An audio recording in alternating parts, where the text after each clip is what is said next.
Welcome to the channel, everybody. My name is MrHurriicane, and today we're going to start talking about Madden 19 as we have the first pieces of news. Yesterday, the release date and a few of the features for this year's game were revealed, and I wanted to talk about the information we do have to this point. There are a couple exciting things, but as is usually the case this early in the news cycle, until we see things in action, it's just words for now. But we'll dive into the information we have so far, and most of my information actually came from GameStop, not a news publication or anything. They had the most detailed write-up. So we'll start with the release date, which is different than in years past. It's going to be releasing on August 10th instead of later in August. We usually have the game come out like the last Tuesday of August or so. It's around the end of preseason. And I think they did this because you have games like FIFA that need to have their release window, and NBA 2K has been pushed up a little bit, so this helps Madden stand out for at least a couple more weeks.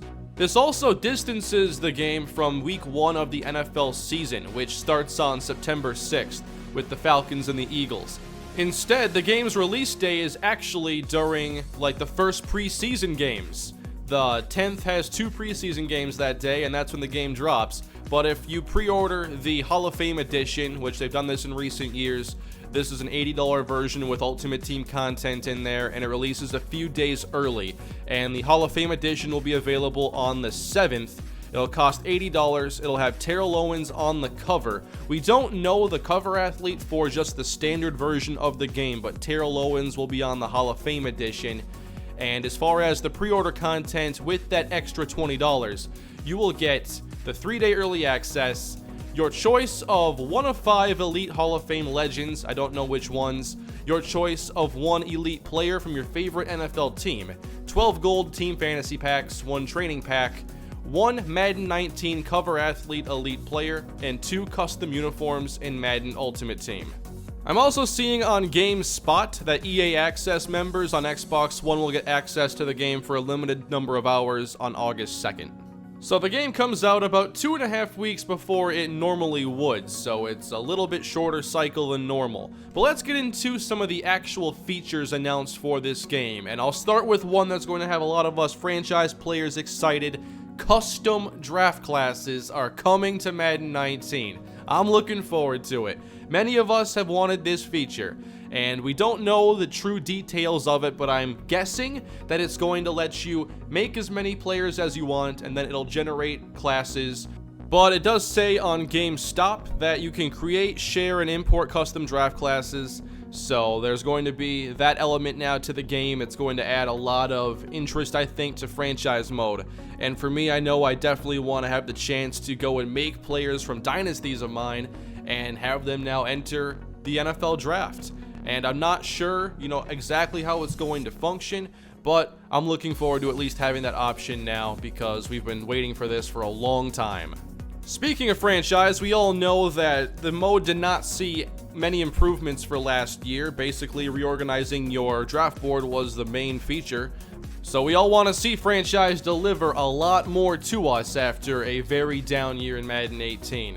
So here's the other information we have so far for franchise. It looks like they're focusing on franchise building concepts, and this stuff is really hard to understand until they give us more information, because you could really interpret this to mean different things. But first, we'll start with schemes, and this is from the GameStop page again. Scheme selection. Build your roster to best fit your gameplay style with authentic offensive and defensive schemes, and be rewarded with individual player and overall team rating boosts when your players and schemes align. So we've had different archetypes in the game. Like, you have one cutbacks, you have zone blocking offensive linemen, possession receivers. To me, this means that those things will mean a bit more, and if you think about how Ultimate Team has handled chemistry through the years, I would guess that it'll be somewhat similar. So you have players that fit certain schemes, and if they're playing together, then you're going to have a boost.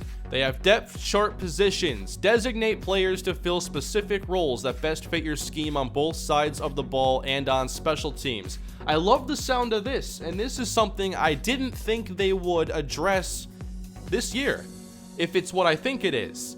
Because what I wanted to see was like a slot designation. How many times have you played a franchise and your opposing team ends up having a player like Julian Edelman start on the outside, where he really doesn't fit very well, because you want players that get off the line, they have good release, and a player like Julian Edelman is not best used on the outside. And I want to see players like him designated to the slot, and I'm not sure how this is going to be set up or if that's what they're exactly talking about, but it's my expectation. Other roles on defense would be like slot corner. That's another very specific skill type. You don't want stiff defenders that can't really change direction there. You also have different techniques along the defensive line for certain formations, so maybe they'll have like 3-technique pass rushers and like 0-tech nose tackles. So I'm interested in how they handle this, and hopefully it's handled the right way.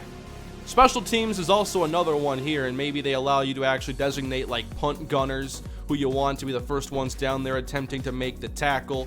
We'll see what they do here, but I think there's potential. I like the idea. It's something I've been wanting.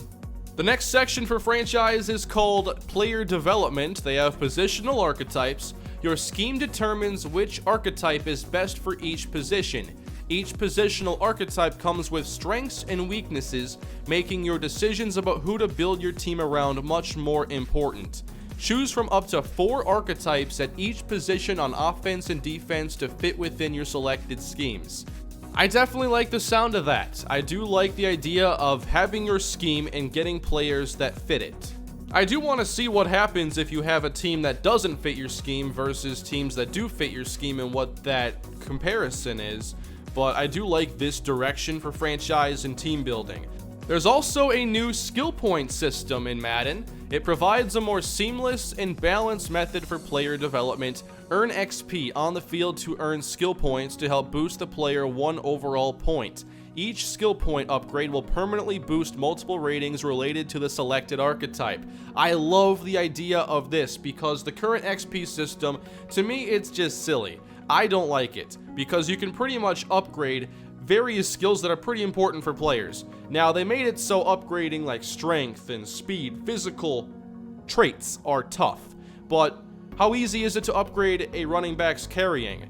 It shouldn't be easy, because carrying is not always something running backs get better at. Same can be said for route running. Some players just don't get much better at it.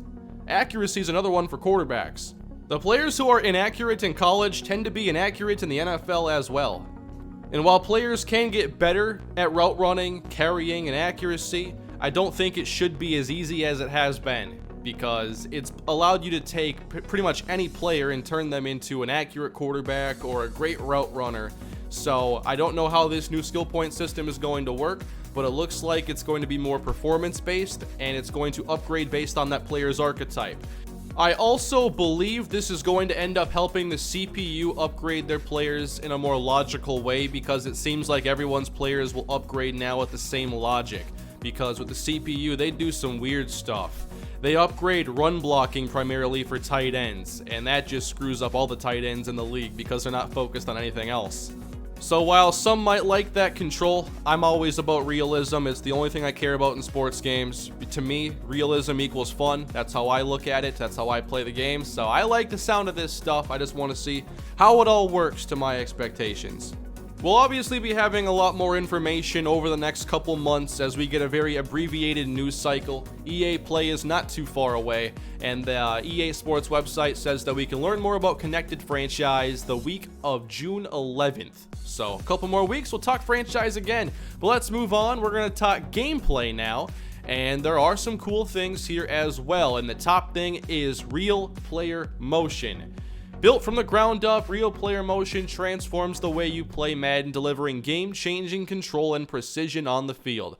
Realistic character movements provide smooth, immersive animations for adaptive and believable player motion, while animation variety creates authentic movements unique to positions and body types. Quite the sentence there. Your favorite players become true to life from snap to whistle. This is another one of those things that it's hard to judge until you see it. I've been disappointed in the past with character animations in Madden because they aren't as lifelike as I think they should be, and I think a variety of other games do it better.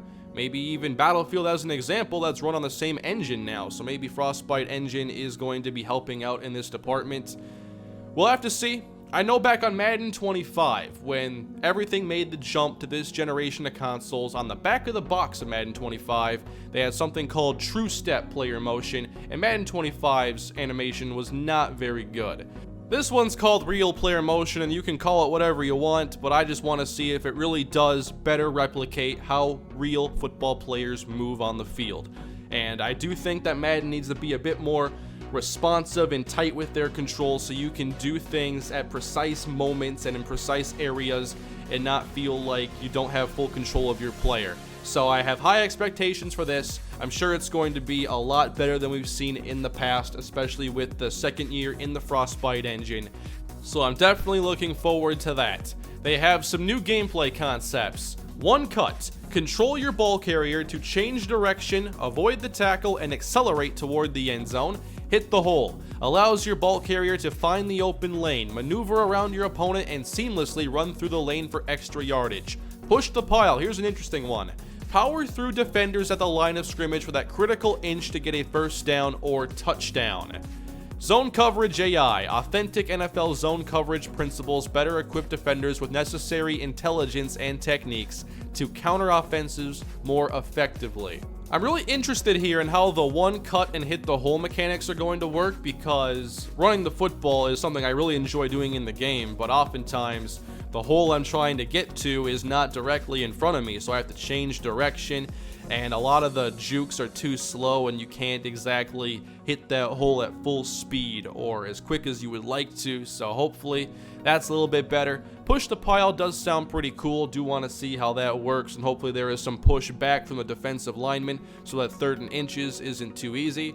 And the Zone Coverage AI, I think that there's a lot of work to do in the deep zones in particular, so we'll see how that's handled. Presentation, signature styles. NFL superstars move and react like their real-life counterparts, showcasing their unique personality and mannerisms in-game. User-controlled celebrations. Celebrate your way with a full collection of fan-favorite signature celebrations and bring the swagger of today's NFL. I like the celebrations, and hopefully they focus more on players celebrating after plays than camera shots to fist-pumping coaches. But I really like the idea of having more celebrations in the game, although I would be surprised if we see the Stephon Diggs helmet toss, which is what I'd want to use. As far as this enhanced control goes, we're going to learn more about it on June 9th. We're also going to learn about the next level visuals on the week of June 18th. So I guess all that's left now is Ultimate Team. So what do we got here? First of all, they're going to be talking more about it the week of the 28th, so see you in a couple days. But as far as Ultimate Team goes, it looks like they're focusing on being able to power up your player, which is something I can't believe has taken so long, and I'm not counting the power-up sets from last year that weren't worth doing. But power up your player, upgrade your players with more control over the progression of the NFL stars you care about most. Progress players to become the foundation of your team through playing games, adding training, or unlocking special abilities throughout the year. They have solo battles, a leaderboard-driven reward system that lets you compare your performance in unique single-player challenges throughout each week against other top MUT players. MUT squads versus CPU. Team up with friends to take on the toughest of challenges, curated by MUT designers. I am interested in the powering up of players, and I just want to know how grindy this year's game is going to be for Ultimate Team. I also want to know if they're going to go back from 20 to 15 rounds in MUT Draft, because 15 was way better. Anyway, that's it for the news today. There are definitely some things to look forward to, and definitely some focus on franchise, thankfully. So hopefully this year we have a much better mode for franchise players. Hopefully the gameplay is much better. And as soon as there is more news to talk about, which should be pretty soon to talk about Ultimate Team, I will talk about it here on the channel. So subscribe if you have not done so already. Please smash that like button and hit the bell for notifications when I post new content. Let me know down below what you think of this information so far, and I'll see you all next time. Have a good one.